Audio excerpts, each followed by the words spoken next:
Hello everyone on YouTube, TheMainManSWE here, hoping you're all doing awesome as always. And it's very early morning here in Sweden. You can see I have a morning sun in my face. I look glorious. And I have a cup of coffee and we're having a very pleasant little stream here. So I'm doing this live and I'm gonna talk about the Tekken 8 roster. I believe I've done a video on this before, a long time ago, so it's a bit outdated. And yesterday a viewer told me, like, couldn't you please do a new take on that? It's very interesting. And I think my take would be a little bit different today. So I thought it could be interesting to use the tier list layout, as you can see. And I have four categories or brackets. And at the top you have 100%. So what that means is that that character will be in Tekken 8 no matter what, right? And then we have beneath that, probably. That character will probably be there. It's not guaranteed, but probably. And then you have in red, nope. And again, you know, this is going to be my take on this. So you can base this on what we know, the character picks. We have those. We know online what characters are favored the most. But of course, we know that Bandai Namco have more detailed character data. Looking at older games, you have to take into account that certain characters are DLCs. Not everyone plays online. And I think Bandai Namco will have information regarding what offline picks look like. But, you know, there's a lot that goes into it. And then maybe for story reasons, that could affect a little bit. But, oh well. This is going to be my take on things. Oh, and I have the fourth bracket is DLC. Could you put a couple of dollar bills in our hand? And this is where I know that certain characters are going to be saved for DLC because that's going to be a boatload of extra cash for them. And we know it's worked really well with Tekken 7. They've sold a lot of DLC to the point where Armor King, who was a DLC for Season 2, ended up being like the third, fourth, fifth most picked character online. So only he alone, you know, got a lot of extra cash for them. So it would make business sense for them to kind of blue ball you on certain characters and go like, no, this really cool guy with the spikes, he's not in the base roster. He's gonna be released in 6 months, and you give us some extra cash, and he's yours. That is going to happen, like, for sure. So we're gonna get cock-blocked on certain characters. So it could be nice to try and predict, like, what characters that would be. So I'm just going to get going here immediately. And in the 100%, I'm gonna just start with, like, the super obvious. Those are the two most played characters by a mile. Yeah, you're not gonna have Tekken without these guys. It's just like there's a bigger chance of a shark right now flying through this window I have right here and biting my head off in one clean swoop than this guy missing the next game. It's just, yeah, he will be in the next game. And then we have Brian. For sure. And then we have... Oh, this is so interesting. Okay. Where is Dragunov? Dragunov makes it. Devil Jin. Jin. This one is interesting. Maybe we could do Heihachi straight away. Wait, okay, I'm just gonna do the super obvious, and then we're going to go to the question marks. Yes. Yes. Yes. Yes. Am I coming? It certainly sounds like it. Lars, ever since Tekken 6, he is a staple of the roster.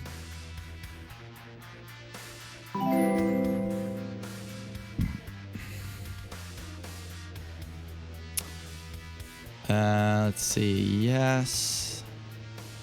Definitely. Yes.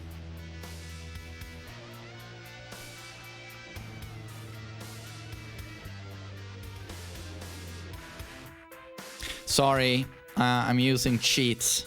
I'm hacking my video. I have a list here with online character pick data. So a pick ratio on the character. So that's guiding me a little bit so we get some objective stuff into this video rather than me being, you know, subjective with all of it. But you can also go by, you know, what are the characters I run into all the time. But it's different being in high ranks. High ranks, it looks very different compared to like green rank, red ranks. You guys have a shit ton of Brian and Kazuya. I do not in the high ranks.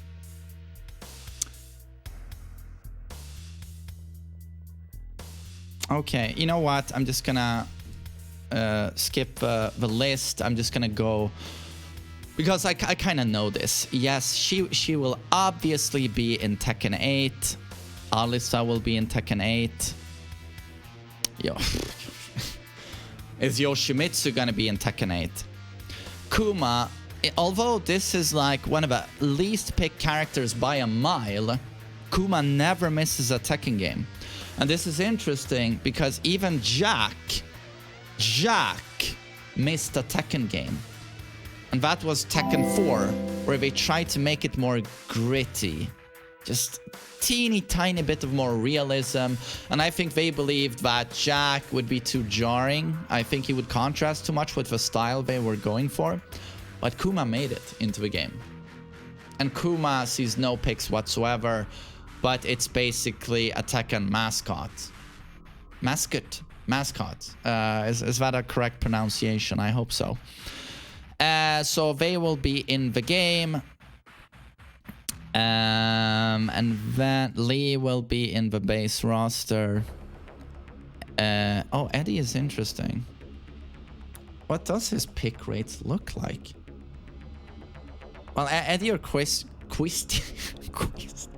Eddie or Christy usually make it in. God, the font is so small.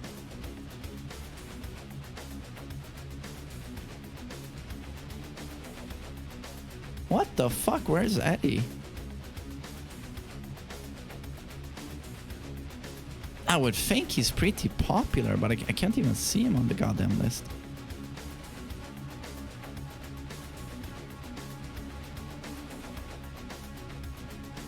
Oh man, okay, he's not popular.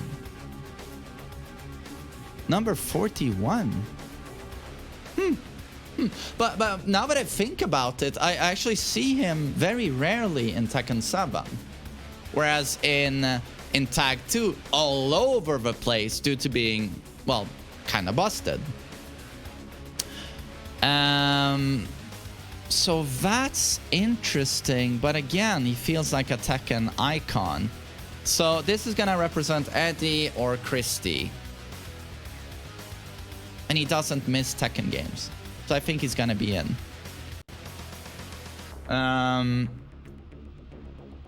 Feng Wei is going to be in the game.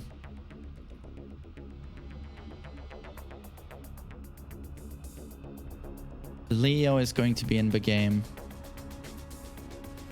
Jack is going to be in the game.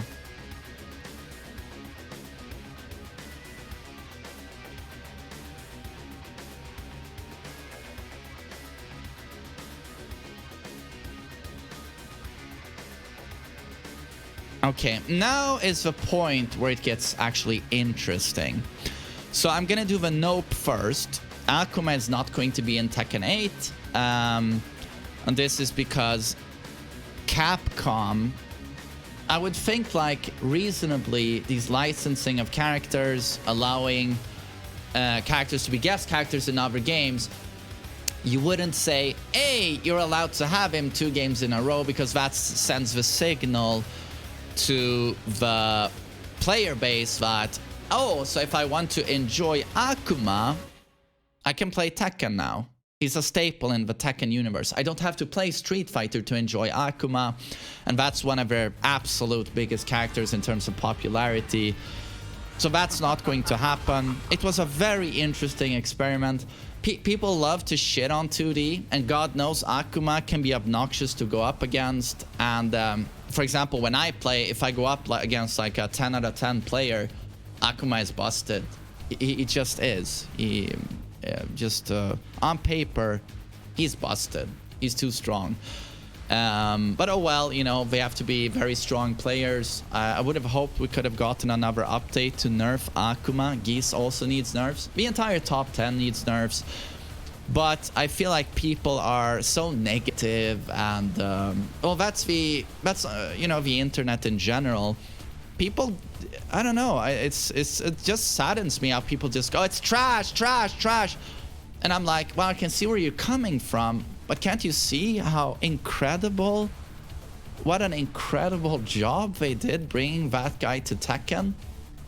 When Street Fighter X Tekken, Capcom made Street Fighter X Tekken, and they brought the Mishimas to Street Fighter, and I was super hyped. I was like, can't wait to see what they did. But I was like, well, this doesn't feel like a Mishima. This doesn't feel like I'm playing Tekken in Street Fighter. But then, to be honest, the goddamn geniuses at the Tekken team, he literally took his system and put it in Tekken.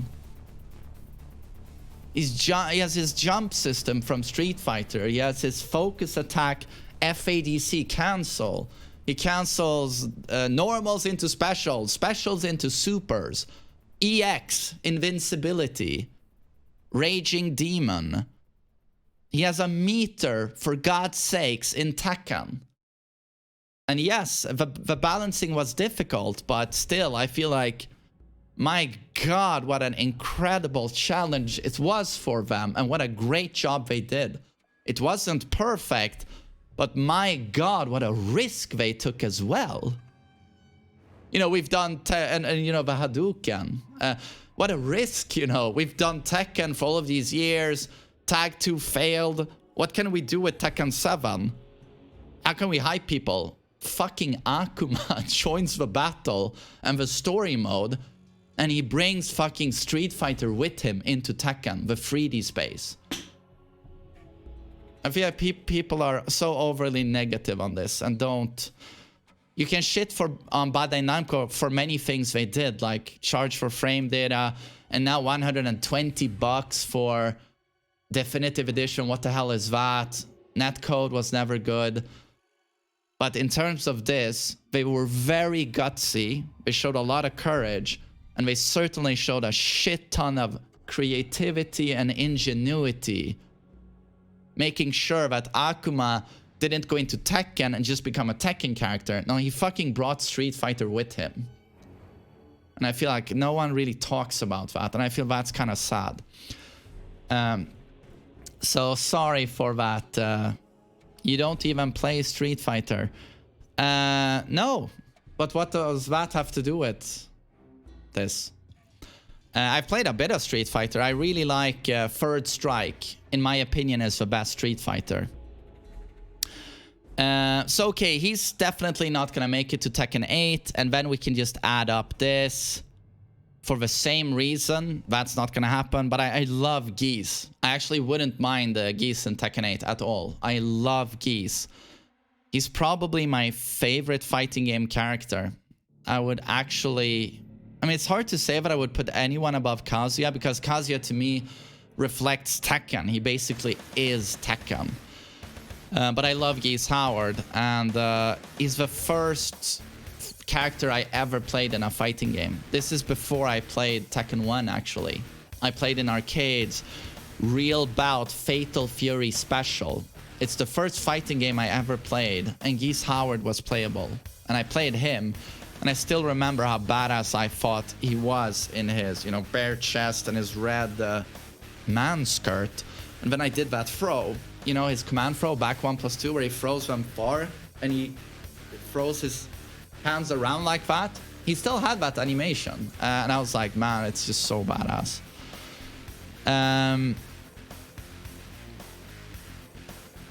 Noctis, of course not.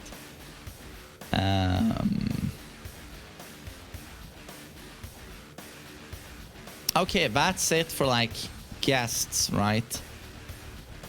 I think so. So that's a big flat out nope on those characters.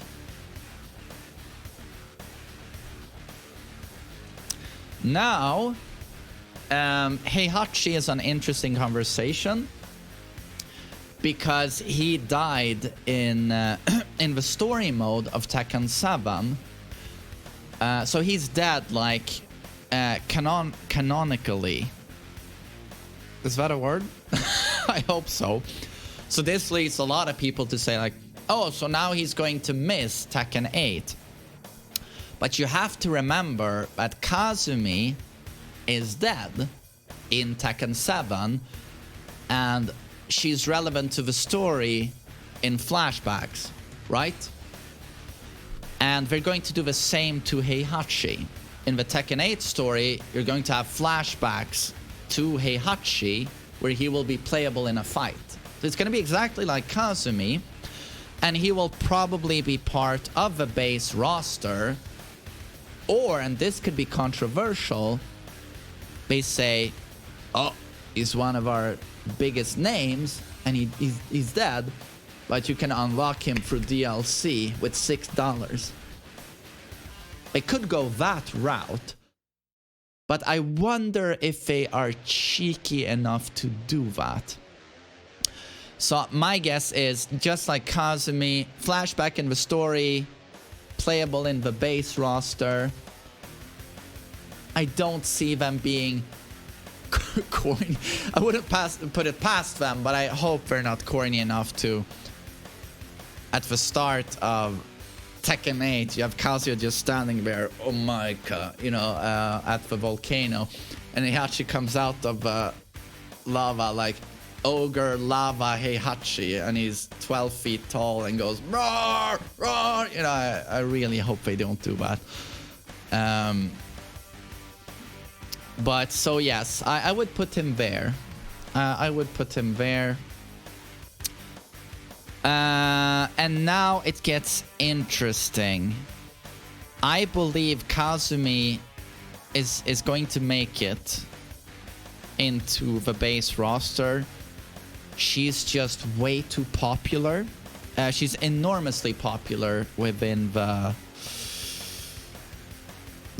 elite community. I'm just gonna see her pick rates online quickly. I'm cheating a bit. I should have had this as a document where I could search.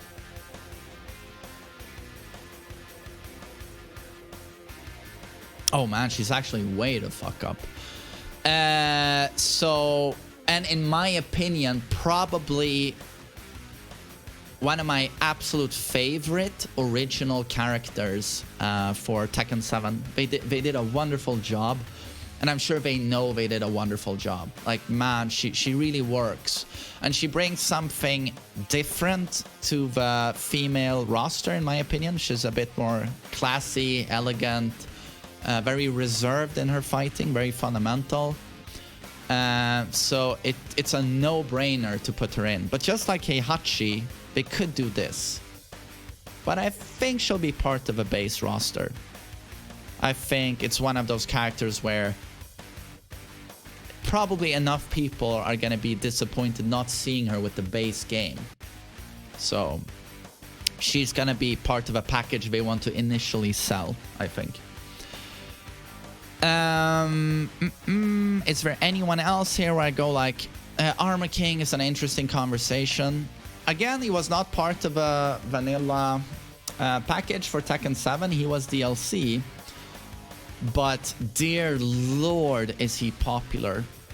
Insane. I don't think he's ever seen popularity like this in any previous game. I think in Tag 2, where he was part of a base roster, he was... I think it was like top 15, top 20. And in this game, it's like almost constantly top 5. Although I think lately in Season 4, he slipped down to like 6 or 7 perhaps. But still enormously popular. And I think most of this is due to his redesign. I think we all agree he looks really fucking sick in Tekken 7. So, arguably, the best rework of a character's visuals and presentation probably goes to Armor King. So this is a character where I have heard he's going to be their, you know, money machine yet again in terms of DLC, extra money, or they will say, well, he's one of the most popular easily, so he should be part of a base roster that sells the initial package. So this is where, like, okay, what is going, how are we going to be motivated here? And this is super interesting, and I feel it like goes both ways. But I wonder if they'll say, we have King. He's so popular, and he's gonna be the wrestler in the original package. Let's save Armor King for Season 1 DLC. I think, if I were to guess, I think this is what they're going to do. King will be the wrestler. He will be the guy in the base game. And then DLC, we know this guy gets asses in seats. He pushes a shit ton of DLC. We like extra money. We know he does the job. So I think he's gonna lead this pack. And again, this is just me speculating. Bob is very interesting. Again, a character that I saw so much in Tekken 6, but had a huge drop-off in Tekken 7. Actually, one of the biggest drop-offs, probably him and Eddie. Bob, number 34. Bob. 34. It's not that bad, though.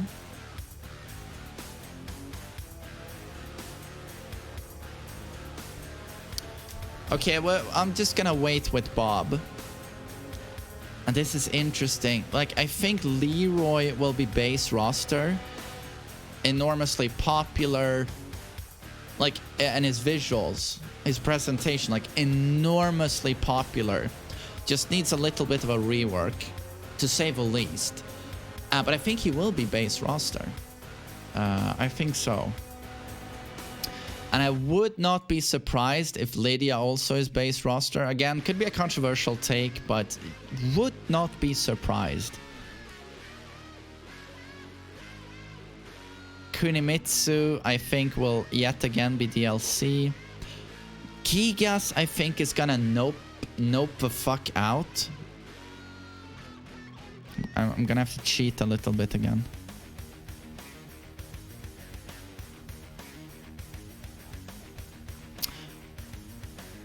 Yeah, sorry. Again, Nina base roster. Anna not very popular. She will be a DLC character yet again. Oh, Ganryu. The least popular Tekken character in maybe all games. Which is why he was released at the very end of Season 3, right? It was like, okay, what else do we have, basically? Least played character in Tekken 7. He's number 50 out of 50 characters. Which leads to him being super successful in ranked battle. No one has any clue what he's doing, and he's a bit gimmicky. But there's no way he will be in the base roster. There's just no fucking way. So he's gonna be in a DLC or a nope. The only way he makes it into Tekken 8, I think, is if Tekken 8 somewhat has the success of Tekken 7. Somewhat. That motivates them to make a lot of DLC, because he's not going to be a Season 1 DLC. So I think he's going to be a nope or late DLC. So just to make it interesting, I'll put him in the nope category.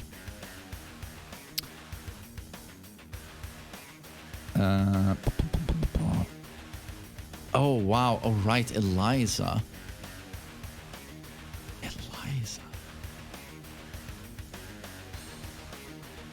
Sees basically no play whatsoever. Bottom 5 character picks, if not bottom 3.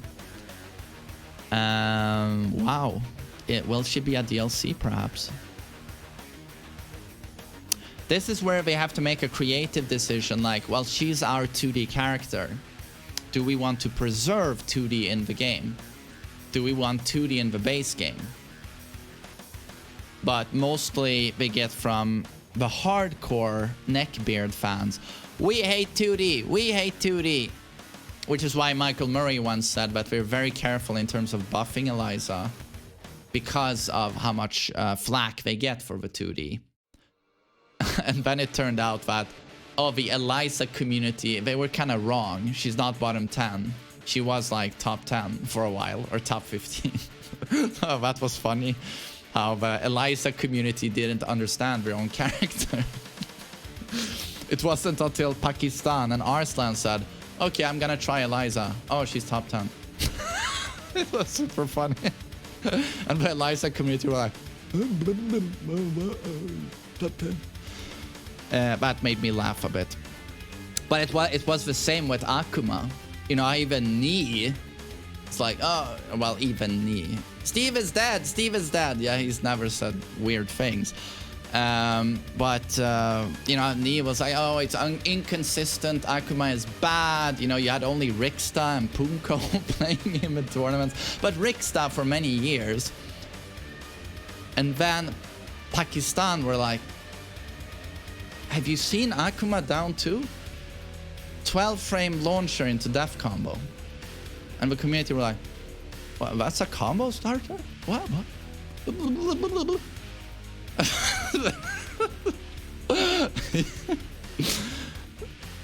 You'd think like the best Tekken minds in the world would be able to lap that character during like 2.5 years. But no, it turns out Pakistan suddenly show up, and Super Akuma from Europe smoke everyone. And then we're like, oh wait, Akuma is not bottom 20, he's top 1. But that tells you now how complicated this game is. And I think Geese also, you know how strong Geese is. They've just kept cutting him, cutting at the tree that is Geese, hacking away with a big axe at his feet. But you know, in season 1 when he dropped,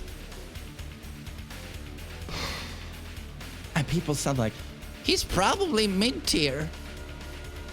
And then like, no, he's flat out broken.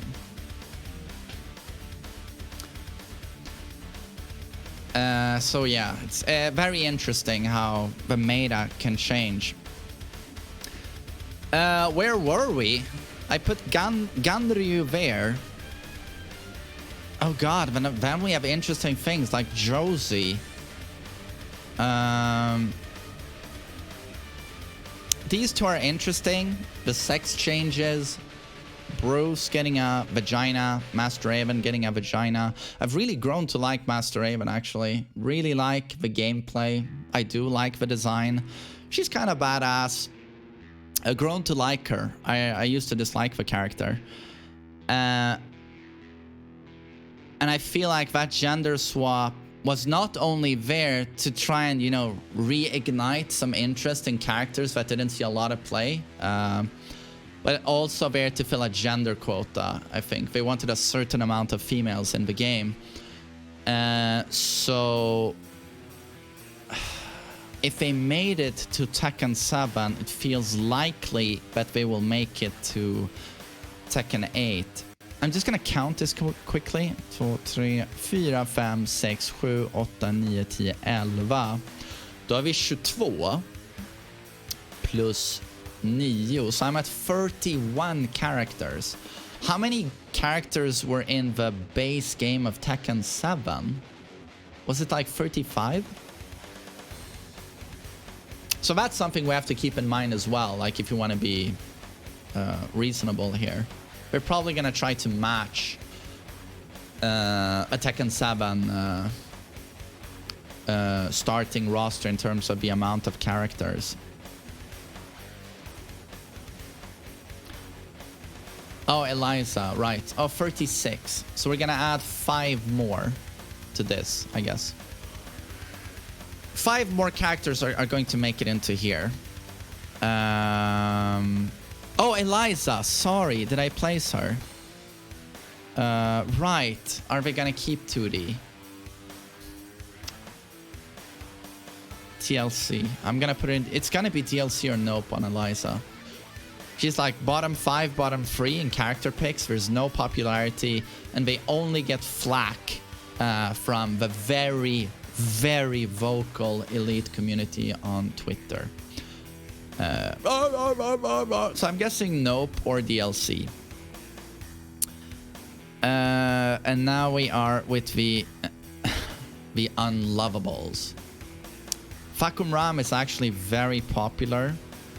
Tournaments, well, tournaments, it's the tier horse. The tier horse play Fakum Ram in tournaments, but he's seen a lot of action. He almost matches Leroy in terms of online presence.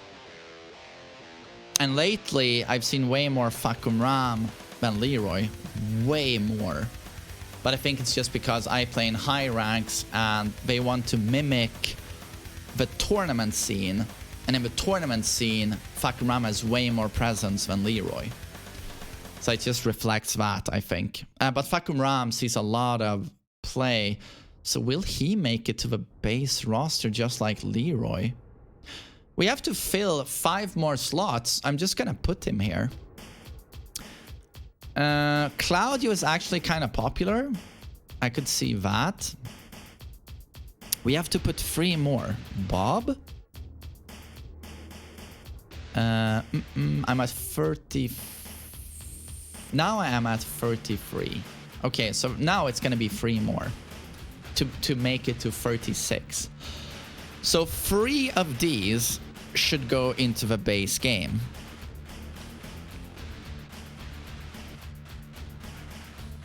I mean, Shaheen. More popular. I mean, I never see Shaheen. But turns out he's actually like... I think he's like top 20, someone told me.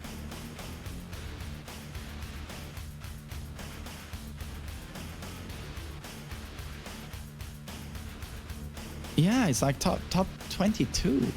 So he is quite popular. It could be a regional thing. And then I feel he's a very important presence in terms of like he represents the Middle Eastern region. It's kind of nice to have that.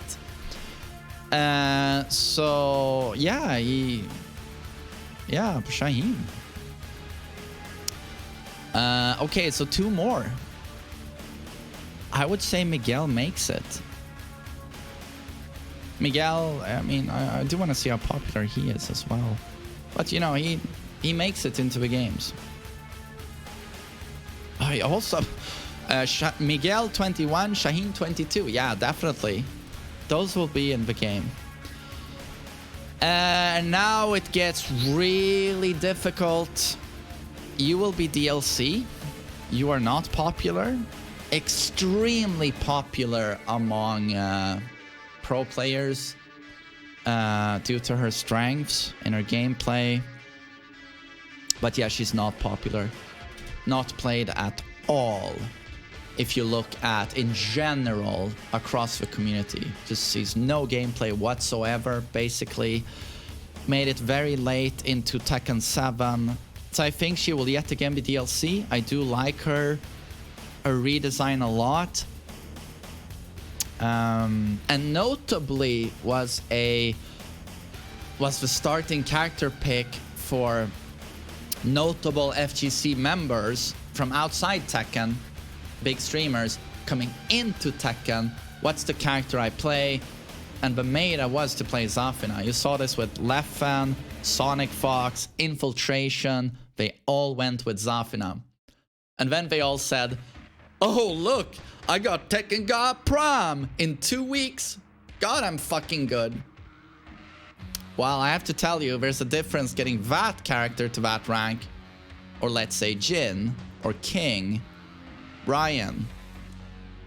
This was an effective pick for them because twice as good movement as your average Tekken character, insane properties on her attacks with built-in defense, super tricky move list, and almost no one knows the matchup. You'll see even in high-level Tekken, most people go, I have no clue. Because in terms of character picks, she's number 47. So you have no idea how much knowledge checks plays into even like high-level Tekken.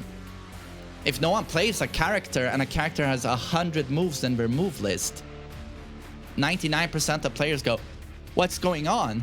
And then you add some of the most tricky and evasive attacks on top of that, and she's like legit very strong as well. The fundamentals, her movement, her kit, down for the 1 with strings, the down for 2 that complements the movement so well. Forward for 4, like long range, mid, homing, knockdown mid. You could talk for a long time about how effective she is, and especially considering how bad she was in previous games. It's very interesting. Oh god, we're already at 35 minutes, but I can't help but talk a bit about the characters. I love them. They're all very interesting. I mean, where was I? I've one more character to put in the base roster. Julia. I mean, among these guys, I think it's going to have to be Julia. I mean, I think she's pretty popular. Yeah, 25. Right, Marduk, 23. Don't underestimate Marduk. He's had a huge upswing as well in popularity. And basically, it's like this guy, this poor sod, was going to be like the official, is a Marduk replacement. Marduk is not very popular, rework him. And the result was Gigas. You know, he has a lot of Marduk attacks. He's our new big grunt. But what a terrible job they did. I mean, Marduk is way more charismatic. I'm number 1. I'm number 1. And I guess it's unfortunate that he's a murderer and a rapist, lore-wise. But oh well. But yeah, Marduk has had a huge upswing in popularity. And this is also due to the strength of a character. So you see him a lot in tournaments, and hence people get inspired to play him. Yeah,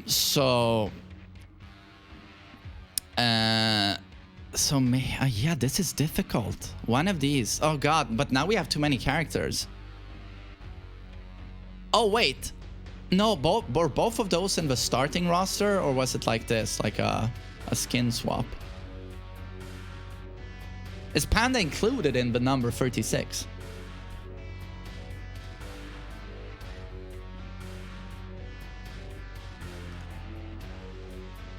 And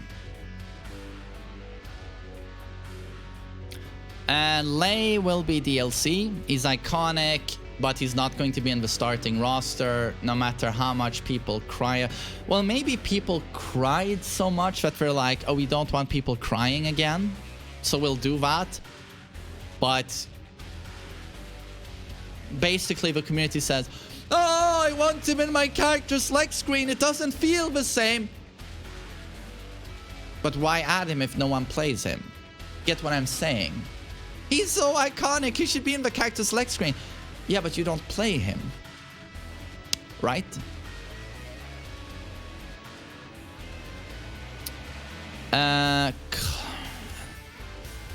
Katarina, I just see as a like huge failure.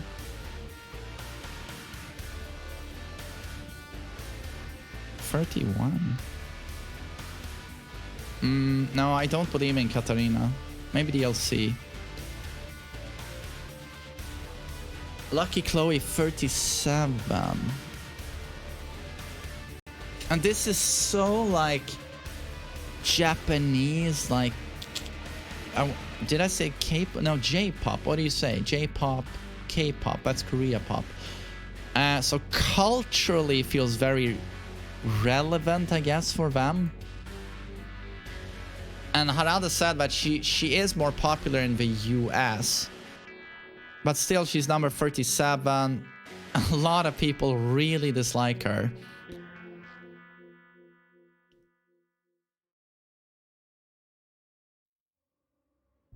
Oh god, I have 37 characters here. Okay. I've put everyone in place. I'm just gonna go over the base roster here and see if I'm doubting myself or second guessing anything. No brainer, no brainer. You can't argue at all with this top row. Inarguable.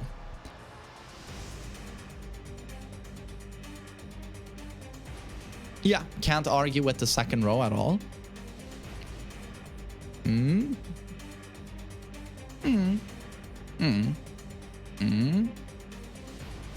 Okay, that one is... That one you could argue. More likely make it. Yeah, fuck 'em Ram. Yeah, will they include Leroy and Lady and fuck 'em Ram as DLC?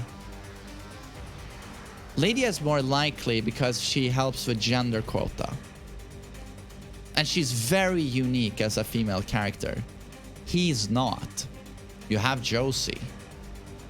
So maybe fuck 'em Ram is DLC again?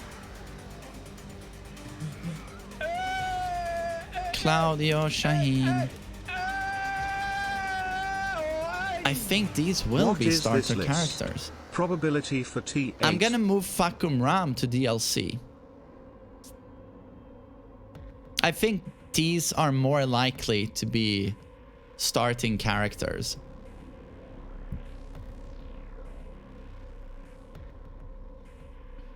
Yeah, and they've written her into the story as well. Yeah. I think they really believe in her.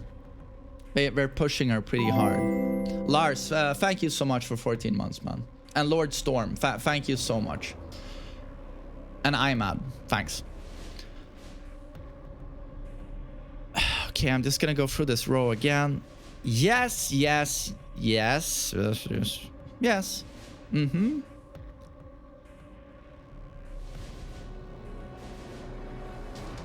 Mm-hmm.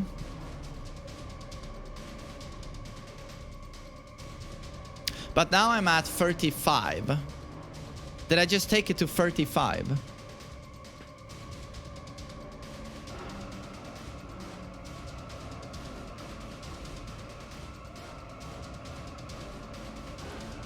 So there was one character I removed one character too many.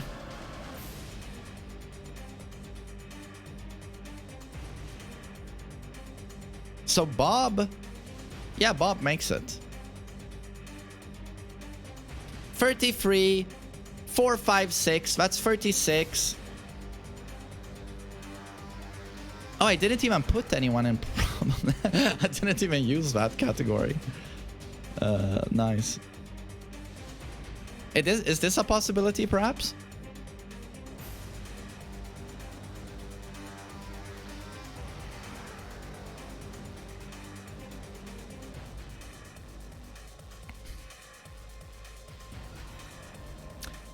I'm gonna do this because Harada hypes her too much on Twitter. So I'm gonna do this. Not 100%, but probably.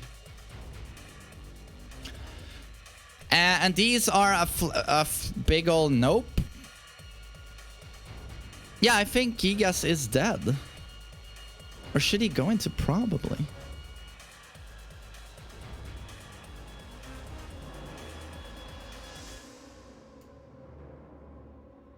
Oh.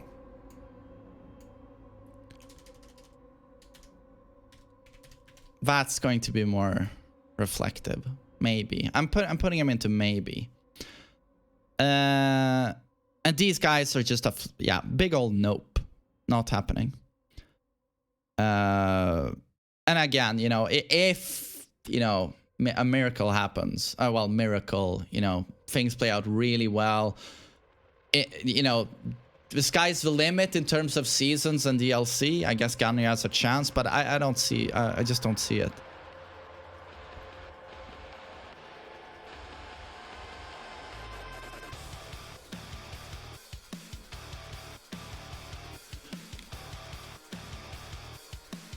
Oh, wait. God, I'm so dumb. We knew that already. It's going to be 36 with original Tekken 8 characters. We have to throw more of these into DLC. How many original characters are we going to have in Tekken 8? At least 3 of them. At least 3 of them. So I'm going to take down 3 of these characters. I'm going to move into the DLC category. Because we're going to want more money down here. So 3 characters are going to go down here. To probably go for 3 seasons of DLC. Smack the Bitch. I don't condone the name, but thank you so much for 5 months of support. Thank you. So what 3 characters are going to go down into? We need $6. We need $6. Who's going to push DLC? And obviously, this is an important decision for them. It's like, they're not going to be part of a starting kit, but they have to be certainly popular enough to motivate someone to spend $6.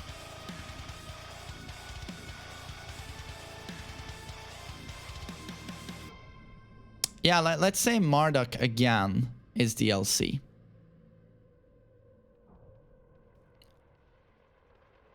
Maybe these guys will be Season 1 instead of Season 2.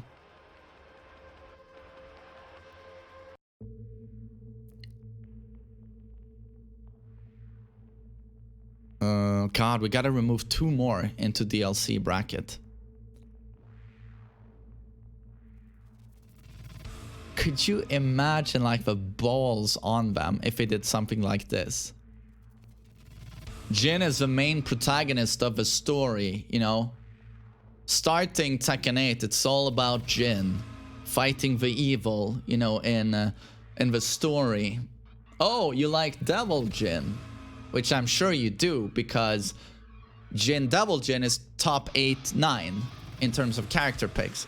Oh, you want to play Devil Jin? Well, he's now a boss in the game. That means he's DLC.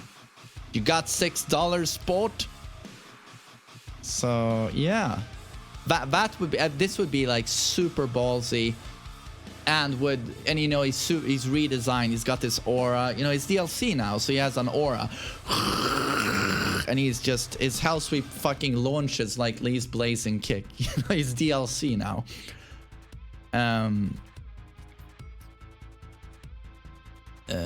But yeah, they're not gonna do that. But I would laugh quite a bit if they did that. Would be funny, but that's not happening. God, okay, 2 more into DLC. What? Okay, what did they do the last time? Julia was DLC because I don't know, to be honest. Last time Julia was DLC, and I believe she was quite popular in Tag 2, but we still put her into DLC.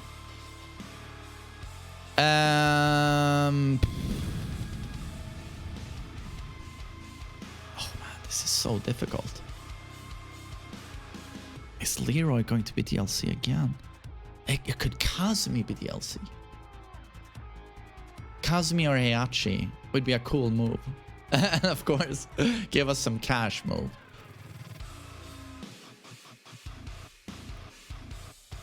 It would be so cool if I could predict this, you know, like, oh, Kazumi is DLC in Tekken 8.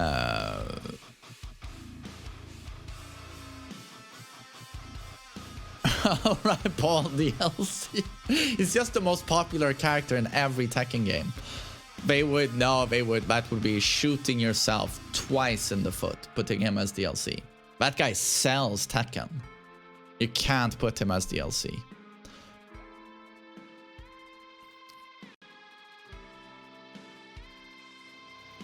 But maybe Devil Jin is DLC. I mean, I could see it happening.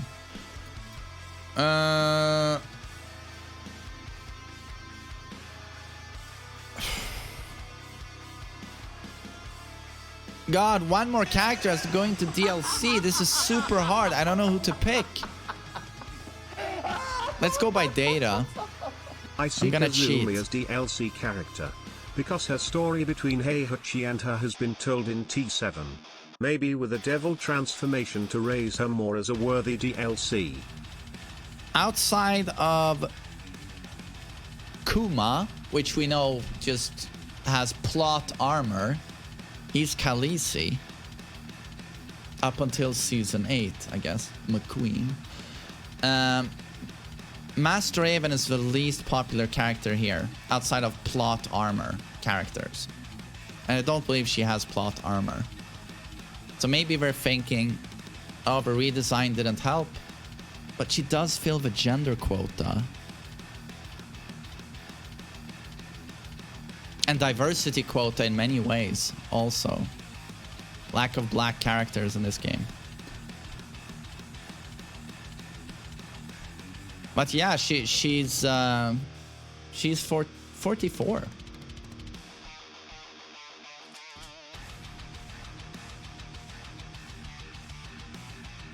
Yeah, she's 44. I guess maybe DLC. Maybe she doesn't make it.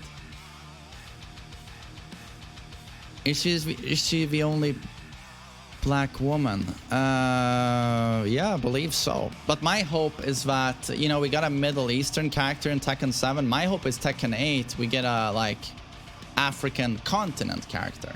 That would be hype. And I believe they played an online event in Africa, or did they do multiple of them?